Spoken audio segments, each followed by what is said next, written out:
You are standing in a bar. In front of you are 20 taps. Behind the bar, 40 bottles.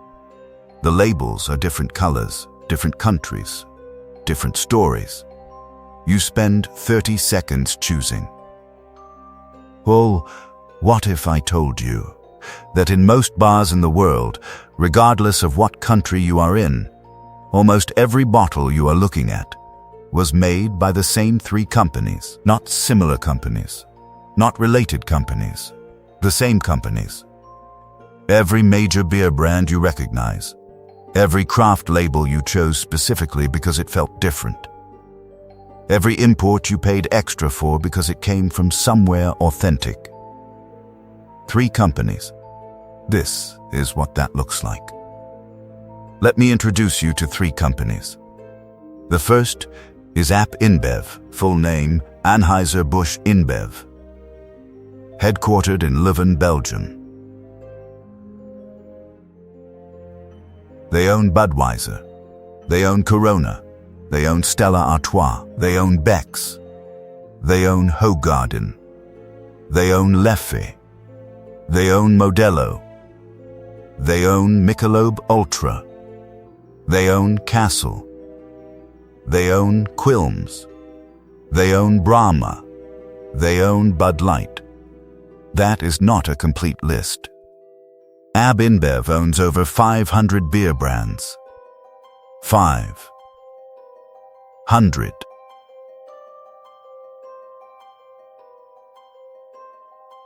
The second company is Heineken. They own Heineken, obviously, but also Amstel, Tiger, Dos Equis, Sol, Red Stripe, Birra Moretti, Strongbow Cider, and dozens of regional brands chosen specifically to sound local wherever they are sold. The third company is Carlsberg.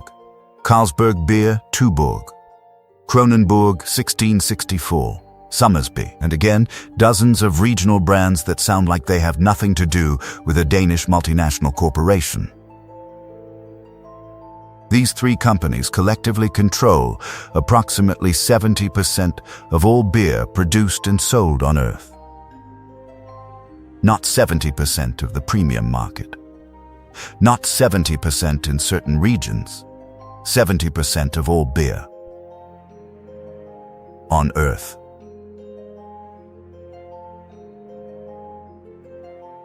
When you add the 4th player, Molson Coors, that number rises past 80, the remaining 20% of global beer is split between hundreds of genuinely independent breweries. Most of them you have never heard of. The ones you have heard of were almost certainly acquired years ago. Now here is where it gets interesting. Because you noticed something. You noticed that in the last 10 years, small independent craft breweries appeared everywhere. Chalkboard menus. Hip labels. The kind of beer that tells a story. The brewery founder's grandfather's recipe. A shed somewhere in Vermont. A converted warehouse in Brooklyn. You chose these specifically because they were not corporate beer. Let me tell you what happened to some of your favorite craft breweries. Goose Island. Founded in Chicago in 1988. Independent. Beloved, acquired by AB InBev in 2011. Still markets itself as a Chicago craft brewery. Blue Moon. The beer with the orange slice. Marketed for 30 years as a craft product. It is made by Coors, now Molson Coors, which is the 4th largest beer company on Earth. Lagunitas. Founded in California in 1993. Acquired by Heineken in 2015. Still uses its original branding. Its original story. Its original founder's name. The acquisition strategy is deliberate. When AB InBev or Heineken buys a craft brewery, they do not rebrand it. They do not change the labels. They do not announce the acquisition loudly. They maintain the founder's face on the packaging. They keep the local story on the website. They keep the craft pricing, because craft pricing is higher than mass market pricing, while removing the production costs that craft brewing actually carries. You pay a premium for independence that no longer exists. The brand consultants have a word for this strategy. They call it maintaining brand equity. What it means in practice is, the illusion of choice is more valuable than choice itself.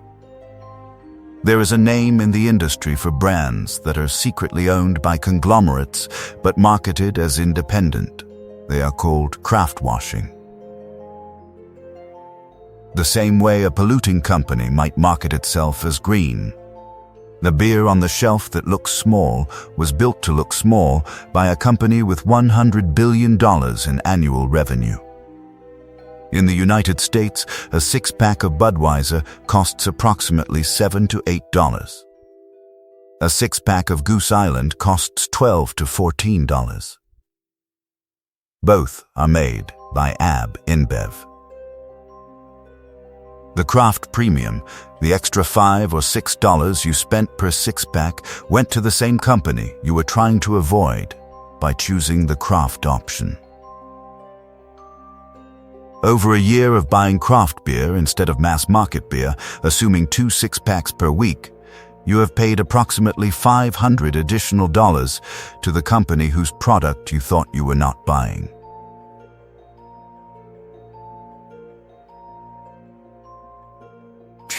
This is not illegal. This is not hidden in any technical sense. Brewed, if you look carefully at the back label of a Goose Island bottle, it says in small print, brewed by Goose Island Beer Co., a division of Anheuser-Busch. The information is available. It is simply presented in a way that makes it easy not to notice. The price gap between craft and mass market beer has widened every year for the last decade. Industry data shows the average craft six-pack now commands a 40 to 60% premium over equivalent mass-market products. The margin on that premium goes to the same 3 balance sheets. Urkala. Every time. Here is what this is actually about. Beer is not the point. Beer is the example that everyone can relate to because everyone has stood in that bar.